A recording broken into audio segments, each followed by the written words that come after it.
আশা করি সবাই ভালো আছেন।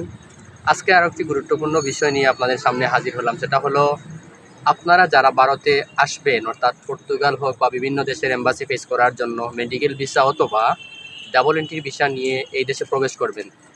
দেখা গেল যে আপনি ভিসা করানোর পর মেডিকেল ভিসা হলে তো 6 মাসের মতো মেয়াদ আপনার চলে যাচ্ছে, কিন্তু এম্বাসি ফেসের ডেটই পাচ্ছেন না।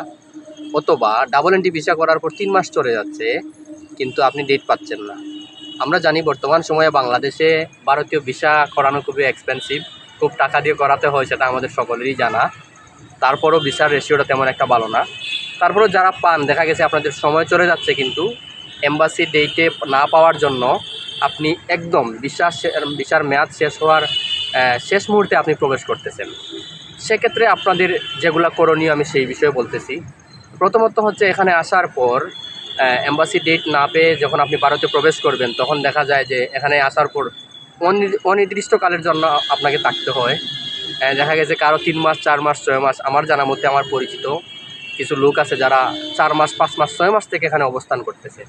সেক্ষেত্রে আমাদের টাকা খাওয়ার একটা বিষয় রয়েছে। তারপর আপনার যেহেতু ভিসার মেয়াদ শেষ হয়ে গেলে টাকাটা খুব কঠিন হয়, নিরাপত্তাজনিত বিষয়ও এখানে উল্লেখযোগ্য। সেক্ষেত্রে আমি আপনাদেরকে প্রথমেই বলবো, যারা ভিসার মেয়াদ শেষ হওয়ার ঠিক পূর্ব মুহূর্তে ভারতে প্রবেশ করবেন, তাদের জন্য একটি গুড সাজেশন হলো আপনারা অবশ্যই কলকাতাতে আসবেন।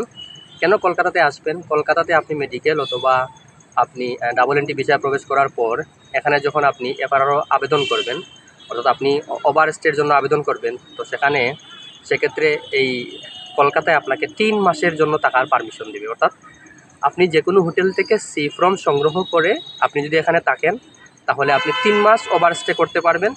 এবং যাবার সময় আপনাকে হয়তো 5 থেকে 15,000 রুপি পর্যন্ত জরিমানা দিবে, অথবা সর্বোচ্চ 20,000 রুপি, তার থেকে কিন্তু বেশি দিবে না। এবং আপনারা চাইলে এখানে যে কোনো হোটেলে 200 থেকে শুরু করে 400 টাকার মধ্যে আপনি হোটেলে প্রতিদিন দৈনিক ভাড়ায় থাকতেও পারবেন। তাছাড়া আপনি চাইলেও কলকাতার বিভিন্ন অ্যাপার্টমেন্ট রয়েছে, বাসা রয়েছে, সেখানে চাইলেও আপনি থাকতে পারবেন। সেই ক্ষেত্রে যদি কারো সহযোগিতা প্রয়োজন হয় আমি দিতে পারবো। তো কলকাতায় এটাই সুবিধা, আপনি 3 মাস ওভারস্টে করতে পারবেন, জরিমানাটা আপনার কম আসবে। দ্বিতীয়ত, যারা দিল্লিতে অবস্থান করবেন, প্রথম 1 মাস আপনি ফ্রিতে, অর্থাৎ শুধুমাত্র আবেদন ফিটা দেওয়ার মাধ্যমে আপনি 15-30 দিন 1 মাসের মতো ওভারস্টে করতে পারবেন, কোনো জরিমানা থাকবে না। দ্বিতীয়ত হচ্ছে ওই 1 মাসের পর থেকে কিন্তু পরবর্তী 15 দিনের জন্য যখন আপনি ওভারস্টে করবেন, আবেদন করবেন ওভারস্টের জন্য, তখন কিন্তু আপনাকে নিম্নতম 10,000 রুপি জরিমানা দিবে। এবং এটা হচ্ছে 3rd এফআরআর। এবং 4th এফআরআরের জন্য যখন চতুর্থ ধাপে যখন আপনি এক্সিটের আবেদন করবেন, তখন আপনার কাছ থেকে 20,000 রুপি থেকে 30,000 রুপি পর্যন্ত জরিমানা নিতে পারে। অর্থাৎ আপনি যদি দেখা যায় যে 3 মাসের চাইতেও বেশি সময় দিল্লিতে অবস্থান করেন, সেক্ষেত্রে আপনার জরিমানার হার 50 থেকে 60,000 রুপি, অর্থাৎ নিম্নতম 20,000 থেকে 50 থেকে 60,000 রুপি পর্যন্ত হতে পারে। তারপর রয়েছে আপনার অন্য জটিলতা, সেটা হচ্ছে আপনি চাইলেও কোনো হোটেলে আপনার মেয়াদ শেষ হওয়ার পর, ভিসার মেয়াদ এবং ওভারস্টের আবেদনের যেটা দেওয়া হবে ওই মেয়াদের পর কিন্তু আপনি থাকতে পারবেন না। সেক্ষেত্রে আমি মনে করি কলকাতাই উত্তম। আর দিল্লিতে চাইলেও আপনি ওই সারিতা বিহার একটা এরিয়া আছে, ওখানে বিভিন্ন অ্যাপার্টমেন্ট বা বাসায় আপনি থাকতে পারবেন। সেক্ষেত্রে হয়তো মাসিক আপনার 7 থেকে 10,000 রুপি পর্যন্ত মাসিক ভাড়া হতে পারে। তারা ভিসা ছাড়াও অনেকে থাকতে দেয়। এবং যেহেতু এটা রাজধানী, সেজন্য একটু জটিলতাও রয়েছে। তো এটাই হচ্ছে আজকের ইনফরমেশন।